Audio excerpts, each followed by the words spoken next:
Okay, so today I want to talk about the Insta360 X4 action camera.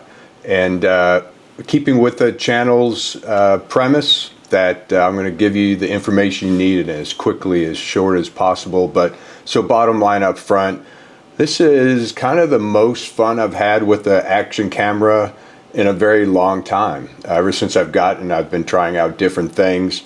The video quality is great. It's not cinematic by quality by any means, but for an action camera, what really makes it stand out is all the different things you can do with it.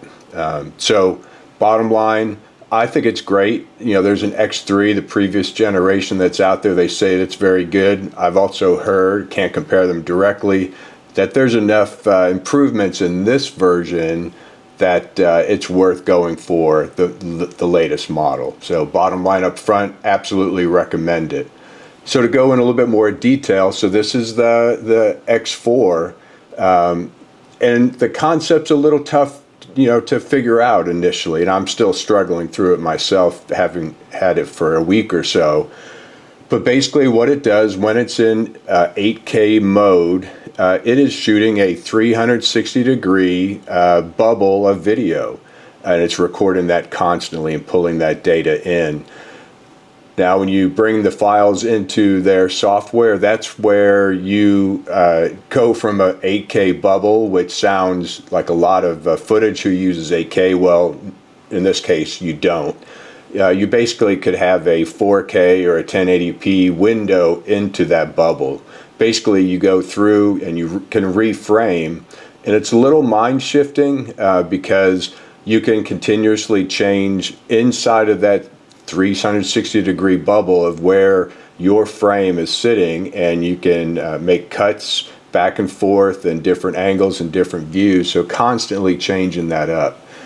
Again, the concept, once you kind of get through it and you realize, hey, it's recording everything all the time, then that opens up a whole bunch of possibilities, some of which I'm just discovering. I'll drop some footage in here of, this morning, went for a run, wanted to try this. So it's on a selfie stick. Running with the camera on the end of a selfie stick is a little bit challenging, but I think I'll get used to it.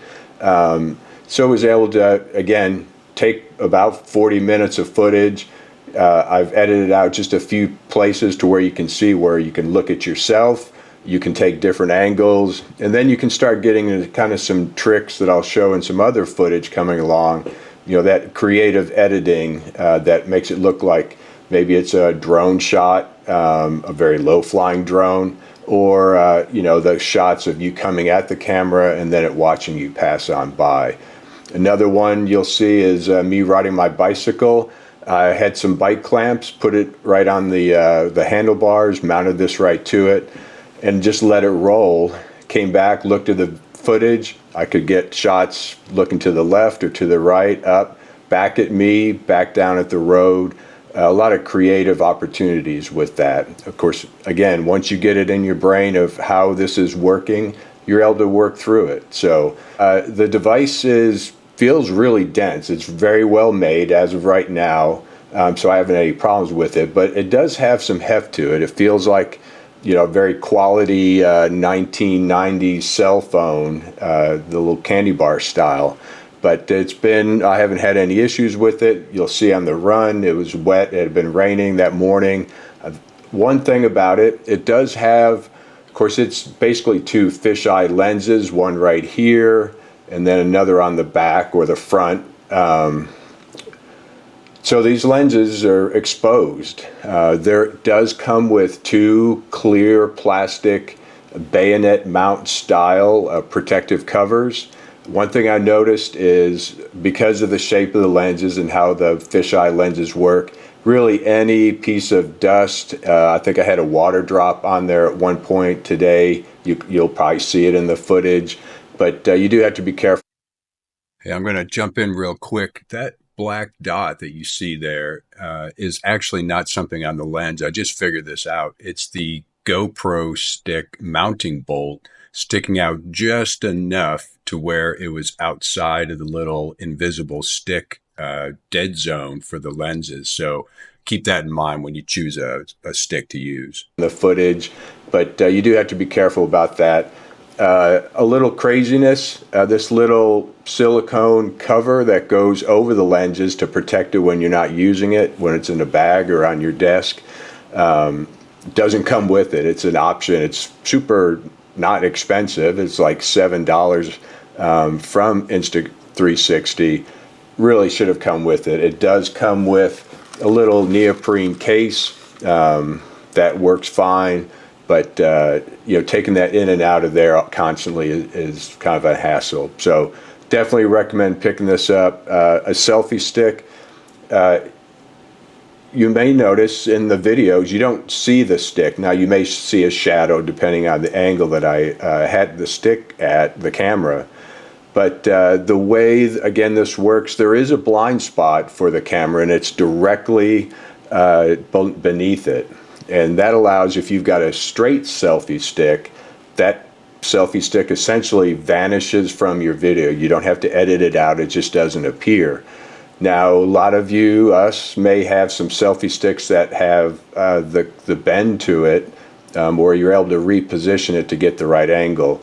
You don't want to use those because it will no longer be in the blind spot of the cameras, the lenses, and you'll see it. So a straight selfie stick, and it's kind of magic. It just sort of disappears. It does look like you're holding something, but you just can't see it. Another thing you have to watch for, and I'm getting used to this, is it does stitch together the two. It's getting essentially two different images from two different lenses looking two different ways. It does stitch together those edges of those two halves of that 360 bubble. Occasionally you'll see some warping where it tried to figure out exactly how to stitch it together. What I'm starting to figure out is don't put your main focus, like in the case of me running, don't put your main focus in that seam on the side of the camera. Either hold it as much as possible looking at you, one or other lens, it doesn't matter, but try not to have it kind of perpendicular to the main subject that you're trying to capture. And you'll avoid having that weird warpy seam potentially right across your main focus. So to close out, great. I've had a lot of fun with it. I think it'll come in very handy, and I think I'll continue to find new uses for it.